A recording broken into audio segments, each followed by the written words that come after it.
And good evening, our fellow listeners and followers. Today is Sunday, March 17th. To all our Irish American followers and Irish people out there, happy St. Patrick's Day. It is 8:22. My name is Federico Lines of State Rights Radio and Seth Hancock of Seth Hancock Reports. And tonight's episode will be the 2024 election and the recent High Court electoral decision, and what does that mean for the future of our republic? I guess we're it's kind of obvious what we'll be talking about tonight. We've got the ruling has come in from the Supreme Court about the Colorado case, basically, the Supreme Court was unanimous. Although unanimous, there were some dissenting opinions. It seems like the three liberal justices actually are still at least, dangling it out there that, hey, we still need to recognize states' rights on elections. And basically they were opposed. They ruled against Colorado because it was basically argued just the 14th Amendment. Trump's going to be on the ballot in Colorado, and so he got his way. But what does it mean for future elections? Well, Seth, don't give too much credit, and don't give too much victory to Trump. Even though, yes, the states cannot enforce their own electoral regulations and standards based on a 14th Amendment, Section 3 of the so-called insurrectionist clause. I mean, I think I've noted this in a couple of episodes before that I thought it was a flimsy lawsuit, and I think it held no water, because Section 3 and Section 5 of the 14th Amendment clearly the civil rights amendments, the 13th, the 14th, and the 15th are all federal government enforced oriented amendments. They're not really for the states. That was clearly meant after the Civil War. It's a federal government power, and people should have known that by now. Of course, people have used the 14th Amendment for ridiculous reasons. For example, on abortion, I still believe that there is no substantive due process on abortion, but that's another case. But what I got from reading the ruling, which was unanimous, is that all 9 justices agreed that the states don't have a right to enforce their electoral standards based on the 14th Amendment. States don't have that enforcement right. But what they do have, and what the 3 most liberal justices, which I was surprised to see, said, is that they did not deny the power of the states on Article 2. So if Colorado had any brains out there, the Colorado General Assembly, I would continue to ban Trump from the general election. I wouldn't stop there. And again, all states across this union, you do have that power. Minnesota, Michigan, Pennsylvania, all 50 states have that power. So, I hope people do read that ruling, but I guess, people don't like to read, and people just, take it what it is. From what I see from the media, and the left and the right media and the tribalism media, they are kind of dumbfounded. So right here on this podcast, people, states still have that right, and they do. So let's get to it, right, Seth? Let's ban Trump from the ballot. I'm sorry. That's all right. Take your time. I'm fine with banning Trump and Biden and everybody else who, because this is also this week's has been the 4-year anniversary of COVID and the scam and the lies and everything from that. So I'm fine banning every politician who took part in COVID in any way and tearing down our rights. But this is the I guess the decision by the Supreme Court leaves open options for states to still keep candidates off the ballot. You got Maine had said they were going to remove Trump from the ballot. Here in my home state of Illinois, the same thing. I don't know what's going to happen with that, but that's states still have the right to challenge this in different ways. They challenged it wrongly this time, but maybe they'll get the opinion they want the next time. Yeah, and and Texas Texas and my home state of Florida are pondering to remove Biden off the ballot. I'm like, okay, it's not like Biden has any chance to win those electoral votes. So what difference does it matter? It's just like in 1860 where South Carolina trying to remove Lincoln from the ballot, or even Pennsylvania tried to remove John Breckinridge from the ballot. It's not like they're going to win those electoral votes anyway. So who cares?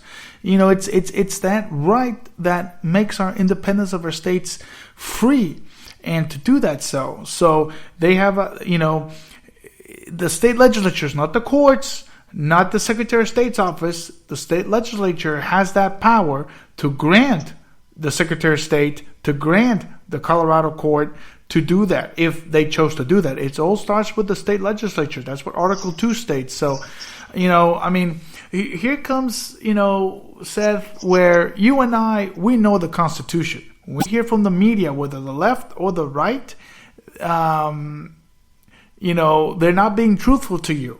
I think you and I are being truthful to our listeners and followers.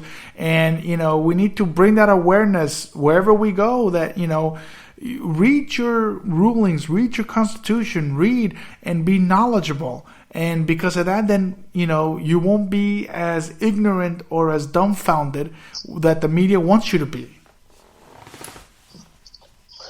Yeah, and let me read out a portion of Amy Coney Barrett's response.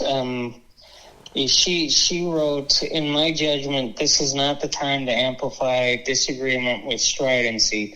The court has settled a politically charged issue in the volatile season. I might, on a personal level, think that that's a good thing for our country to tamp things down a little more or not." So, you see how the courts are always making political calculations instead of constitutional ones. Even if you agree with this opinion, it's not based as much on the Constitution as much as it is on political expediency and turning the temperature down.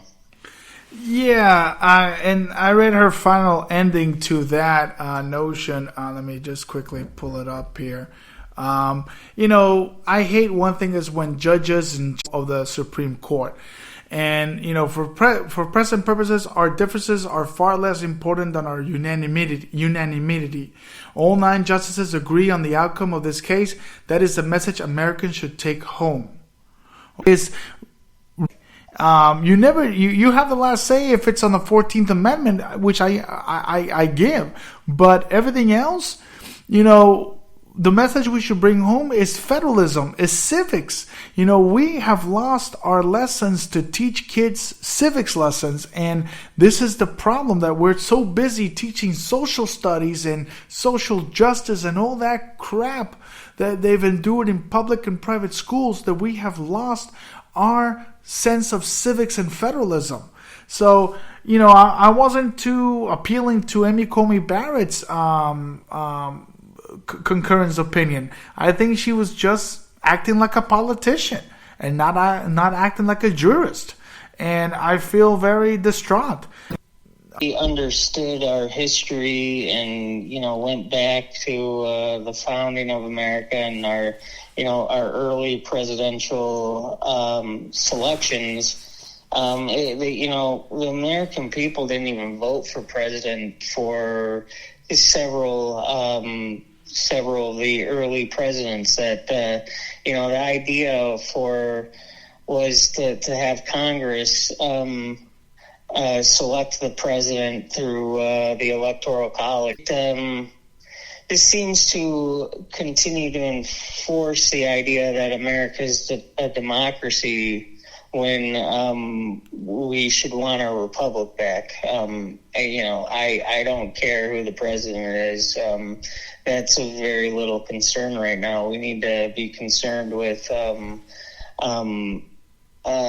just correcting the problems closest to home as individuals and focusing locally. And this just continues the tribalist and with this whole scenario. Like you might agree with the court's decision or opinion, but on the other hand, we shouldn't even be voting for president, which I don't know how many Americans know that George Washington wasn't elected. It's in the history of various political elections. I'm reading right now.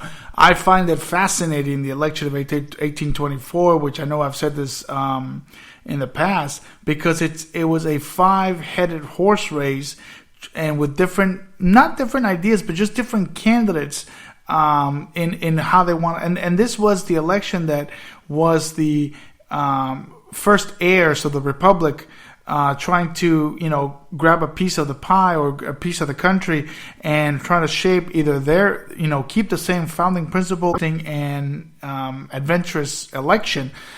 Because you have the populist scumbag Andrew Jackson, you had the Federalists. Fascinating, and it's very once reading that, it's very, very interesting. So people need to know in Europe it goes to Congress, and we are the last republic that does that. Chile had it. A few other nations in Europe had it, where nobody obtained the majority. It goes to their houses of Congress, their houses of Parliament, and that's how it's supposed to be. So I don't want to really vote for president. I really don't, because I don't want to give that glory of celebrity status to. I rather stick to just local elections and state elections, and that's about it. But people really have to stop this fanfare of political celebrity status that they've given the presidency, and they really need to understand more. And right now, reading this ruling and understanding our electoral process, people don't. The right to vote is not really a right; it's a privilege. They made it sound like it's a right, but it's not a right. It's a privilege that you obtain that when you're 18 or 21. 18.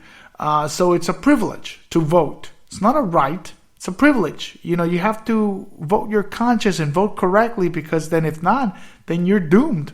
If you vote wrong, and then you're stuck with it for 4 years, like we did with Trump, or with W. Bush for 8 years. Or Obama for 8 years again. Yeah, and it's the real point to me is ultimately that it doesn't matter. We have this idea that if things are going so bad in America, we have the opportunity to change it in 2 to 4 years, whenever the next election is. And I want people to think, actually, we don't need to wait for an election to change things. We the people have power. We're not powerless people unless we think in the way that we currently think in this country, that somehow the government is where the power lies. Well, no, the power is supposed to lie in the people's hands, and the government's supposed to work for you. not the other way around. And so, that's ultimately, what I want people to understand is that things don't change during elections. Things change when the people start demanding liberty. And we still do not have a population that is demanding liberty. They're still demanding government to do this, government do that, and it's the left and the right. And this circus called the presidential election and all these little sideshows like the Supreme Court decision it entrenches people to continue to be distracted by the shiny little object of a presidential election, while we can start changing things today if we wanted to. But that requires the people to kind of turn off the presidential reality show and start talking about what do we need to do at home to stand up for our liberty. Yeah, and one thing that also, again, reading the 1824 election, as much as I despise Andrew Jackson, I don't know your thoughts about Andrew Jackson that I'd like to hear him, but as much as I despise Andrew Jackson, I just posted a new quote saying, I can command the body of man in a rough way, but I am not fit to be president. If only he had taken seriously that quote and the American states, we would have, been spared and survived the unconstitutional wrath of Jackson and future presidents of that nature. And this is the thing is that, just because Jackson was such a great military hero and he was the hero of New Orleans, I don't know much about the War of 1812 or his military tactics, but he was compared to George Washington. But, just because he had such fanfare and a great military reputation like Eisenhower, or Taylor or Grant, doesn't mean that he's really fit to be president. So again, if he would have stuck to that quote, we could have been spared this tyrannical wrath of presidents that they think they're above the law. And yet again, this sense of populist celebrity status that presidential candidates have become really has made a mockery of our republic. They're on YouTube, they're on TikTok, they're on Facebook, and they're eating ice cream or they're coming down the stairs. I really don't care. I remember a story of Thomas Jefferson when he was elected president. He received foreign dignitaries in his bathrobe and pajamas. Now, I think that's a little too, he should have been dressed. But, that's how simple these times should be. Receive people in plain clothes and not this fanfare of taking selfies and all that.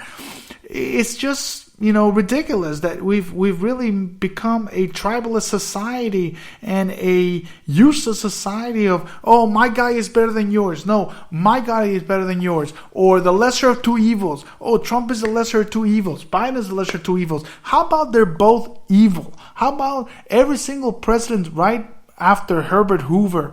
All presidents have been bad. Now, I know people like Reagan. But I have to admit that Reagan is not a very nice person, and he is not the lesser of two evils. I think he was evil. I think he was the devil. The same with Mondale. They just want to increase the size of the federal government in their own way, in their own standards. The same thing Mondale wanted, and Dukakis and etc. So, this thing that is going on right now with Trump and Biden and this bickering, enough already. We really have to tell the American people, your vote don't count. Focus on other elections. Don't focus so much on the presidential. He's not our savior. This is not Milei from Argentina or Macron in France or Blair in England or whoever in England.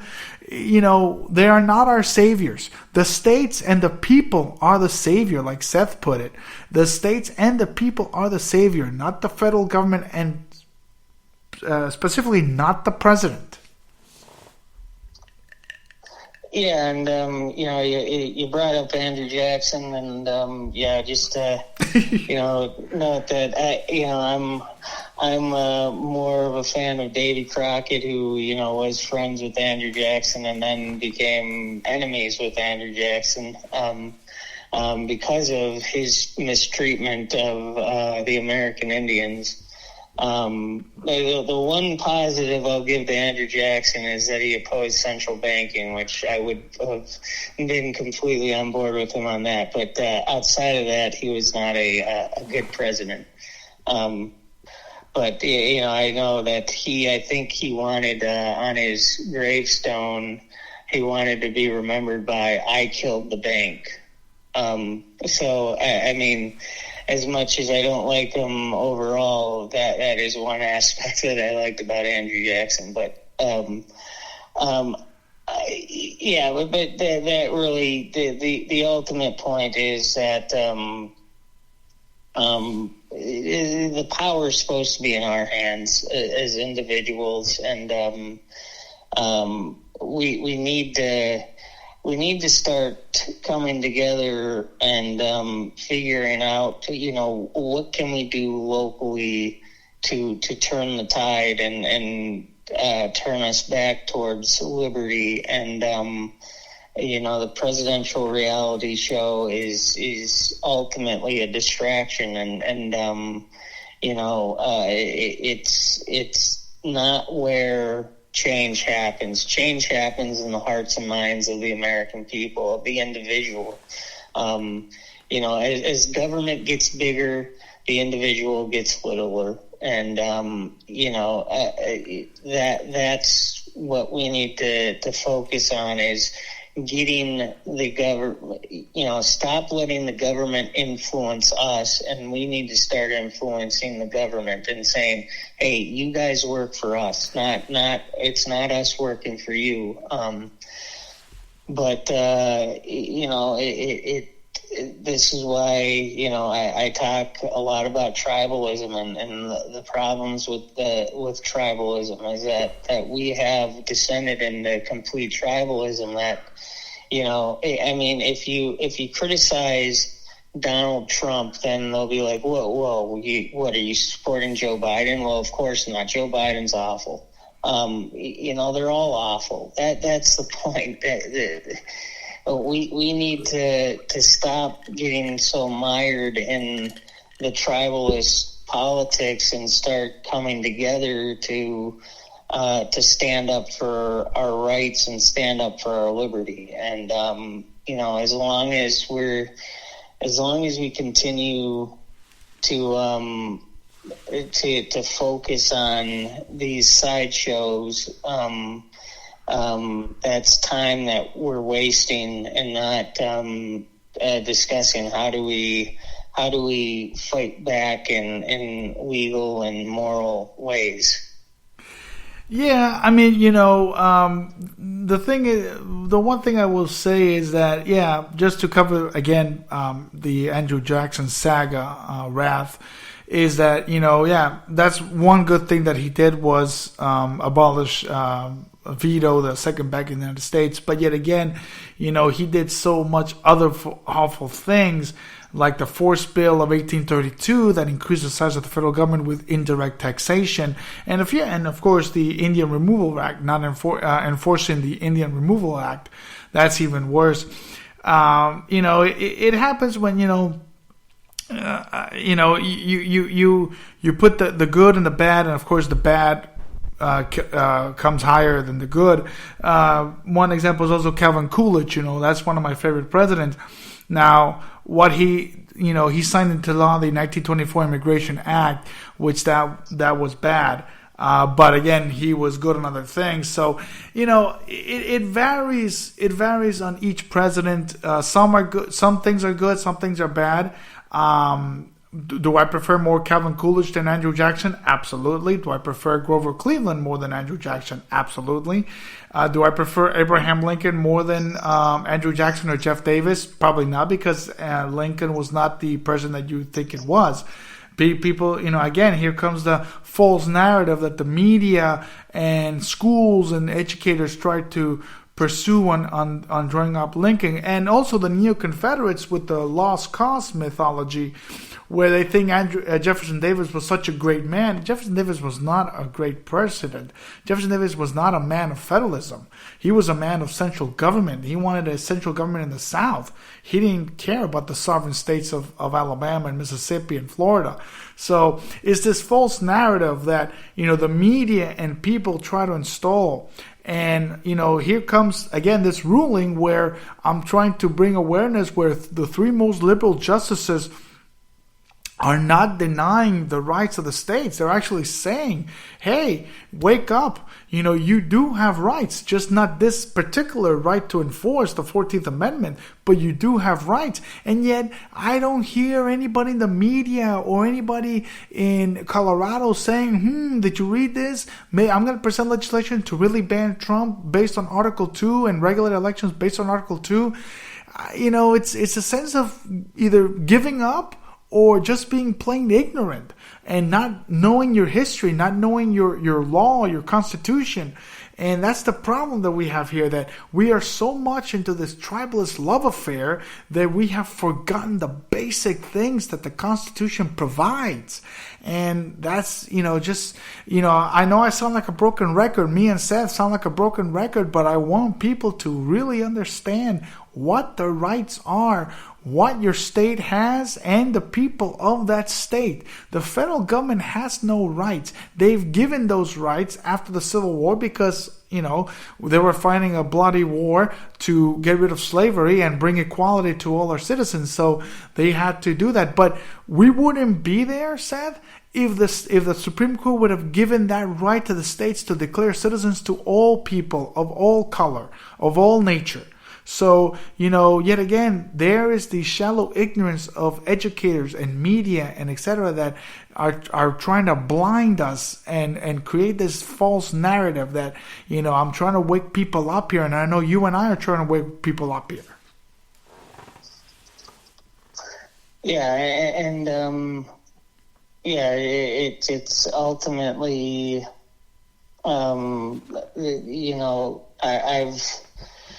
I've talked about elections. Really, it's elections, and it's ultimately selected early on during the primary season. The two parties play little games and give us the candidates who the media tells us are our choices. And I'll just remind people that in 2024, our choices appear to be at this point going to be Warp Speed Don or Mandate Joe. And you think that there's going to be a change if you choose one of these two authoritarians. There's not. We need to focus locally and focus on Warp Speed 9. I thought you were going to say Plan 9 from outer space. And said, that's really bad for Trump. I mean, to be compared to Plan 9 from outer space, but I got what you're saying. So, but no, you're right. I mean, the media has giving us these two candidates, and now it's either going to be Trump or Biden. And, they're not even, Robert Kennedy Jr., no, because he just wants to also increase the size of the federal government. He may criticize the COVID vaccine or whatever and what happened in COVID, but I really, the Kennedy genes have gone off the deep end of the gene pool, and I really have no respect for them. I had respect for his uncle. I think his uncle was a great domestic president. Not good in foreign policy, but domestic, I think he was very conservative. But it is a different time. Democrats were a lot different back then. But, but yet again, they didn't give a chance to Ross Perot back in 92 or 96. And Ross Perot gave a better leeway to understand what the crisis situation is of the federal government. I think Ross Perot, he just had to be more articulate, but I understood. I like Ross Perot, but people, again, they just chose the narrative of either GOP or Democrat. And, quite frankly, Biden or Trump, And again, I wish the majority of states would ban these two, so then independent parties would rise, and so that would be create a national level of third parties. That would be good if states start to really ban Trump and Biden, and then there's a flow of independent parties and third-party candidates that will make a dent and will make up to the national stage. I hope that does happen. So again, read that ruling. The majority of states of Colorado, Florida, Texas, Maine, New York, Michigan, etc., Illinois, California. And, focus on Article 2, Section 1, Clause 2. And, people need to understand that. And I hope with that, we get a fluctuation of independent candidates that, will bring down the GOP and the Democratic Party, because this perfect dictatorship of this two-party system is what's killing America. This perfect dictatorship of a two-party system. And, I'm just so tired of the same narrative. Oh well, I'll vote for D or I'll vote for R. No, it's DR, Democratic Republicans, the same party. It's the same crap, different toilet. So I just want the people to know what their state's on and don't be bamboozled just because the media says to go for this guy or this guy. Yeah, and just think for yourself and think through these issues. I've written a couple things this week about the 4-year anniversary of the COVID lie, and it just, to me, like, the way 4 years ago we were locked down, called non-essential. And it was Donald Trump initiating it, and then all 50 state governors, Democrat and Republican alike, went along to get cash shoveled to them for following the dictates of the feds. And it just amazes me that here we are 4 years later, and the media. It's madness to me to think, think that this is what matters, is who. So, what that entertaining for some. I don't know. There was a time maybe I could be entertained by this, but I'm kind of over that, because, we're in such a dire situation here that we really need to get focused on doing things that can actually return us to liberty, and voting for which slave master will be telling us how to live our lives is not going to change things. No, I think you brought up the COVID situation. I believe you wrote an article, Seth, about when Trump is upset that Biden did not give him credit for using the vaccine and permitting the vaccine. Is that correct? Yeah. Yeah. So there you have it. You have a Republican president that is upset that, he's not giving credit for his authoritarian policy. And yet, Biden is also taking credit for his authoritarian policy. So is that what we want? We want authoritarians to run? I mean, not me. So that's why I will abstain. I will not pay attention anymore. I will just, critique and criticize, and and if people get upset with me, well, then so be it. But I will stand my ground, and I will not fall line into this narrative either by Fox or CNN or MSNBC, because they're both crooks. They're both authoritarian. And bottom line is, I do hope states get to really ban these two morons, and the rise of third party comes to life, and we see a joyous of third party candidates trying to make a movement. We're the only country that doesn't have that. We only have two, and that's pretty sad. We should have more than two on the national stage and trying to compete. Like, again, in 1824. That's my favorite election. I want people to really read about that election, because I find it extremely fascinating. I know that you prefer the 1800, which, again, the 1800 also showed a lot of candidates out there, but I think 1824 showed more feeling and interest in getting into politics. But I think we should have another discussion on what is our favorite election. And I prefer 1824, but I think you said that you prefer 1800. Yeah, I believe so. That was my election. I mean, you can just go back in history and find a lot of interesting elections. So and things that we can learn from each of them. So it's important to learn your history. Exactly. Learn your history, learn your Constitution, and know the facts. And with that, my last conclusion is: don't give up. Ban candidates. Use your power of the state, and let's knock off Trump and Biden off the ballot, and let's have a rise of third party. And that's my last conclusion. Seth, what's your last conclusion? Yeah, I think I'll just say, think for yourself and, avoid the tribes. There's the avoid the madness of crowds. And that's what our political system is doing. It's creating a bunch of crowds. You got the Republican crowd, you got the Democrat crowd. And it creates madness, and we should try to avoid the madness and think for ourselves. All right, with that being said, I hope you all have a nice week ahead. And again, happy St. Paddy's Day, and we'll see you guys next Sunday. Have yourself a great night. Good night.